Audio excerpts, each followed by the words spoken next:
मुंडगाव व अकोट तालुका जिल्हा अकोला अंगणवाडी पाणीपुरवठा योजनेतील 85 लाखांच्या निधी घोटाळ्याची उच्चस्तरीय चौकशी करा. वर्षा भुसे यांचे मंत्री अदिती तटकरेंना निवेदन. अकोला जिल्ह्यातील 504 अंगणवाडी केंद्रांसाठी मंजूर झालेल्या 85,68,000 रुपयांच्या पिण्याच्या पाणी सुविधा योजनेत मोठा गैरव्यवहार झाल्याचा गंभीर आरोप करत सावता परिषद महिला आघाडीच्या जिल्हाध्यक्षा वर्षा परमानंद फुसे यांनी आज महिला व बालविकास मंत्री अदिती तटकरे यांची मंत्रालयात भेट घेऊन लेखी निवेदन दिले व उच्चस्तरीय चौकशीची मागणी केली. वर्षा फुसे यांनी दिलेल्या तक्रार अर्जानुसार महिला व बालविकास विभागाच्या दिनांक 27 सप्टेंबर 2024च्या शासन निर्णयान्वये राज्यभरातील अंगणवाड्यांसाठी 24.24 कोटी रुपये मंजूर झाले होते. त्यापैकी अकोला जिल्ह्यातील 504 केंद्रांसाठी प्रत्येकी 17,000 रुपये प्रमाणे एकूण 85,68,000 रुपये निधी वितरित झाला.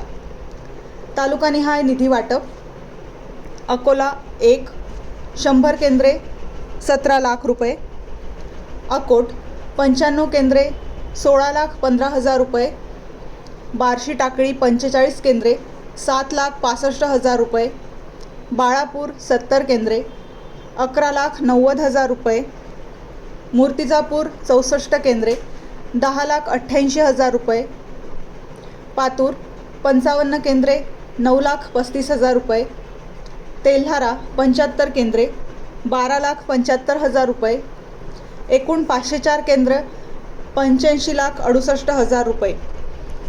तक्रारीत म्हटले आहे की प्रसारमाध्यमांमध्ये प्रसिद्ध झालेल्या वृत्तांनुसार अनेक अंगणवाड्यांमध्ये बसवण्यात आलेल्या पाणी शुद्धीकरण यंत्रणा, टाक्या व साहित्याच्या दर्जाबाबत गंभीर प्रश्न उपस्थित झाले आहेत. प्रत्यक्ष वस्तूंची किंमत व दाखवलेला खर्च यामध्ये मोठी तफावत असून निकृष्ट दर्जाचे साहित्य बसवून शासनाच्या निधीचा अपहार झाल्याचा आरोप आहे. वर्षा भुसे यांनी मंत्री अदिती तटकरे यांना प्रत्यक्ष भेटून या संपूर्ण निधी वितरण, खरेदी प्रक्रिया व कथित गैरव्यवहाराची उच्चस्तरीय चौकशी करण्याची मागणी केली.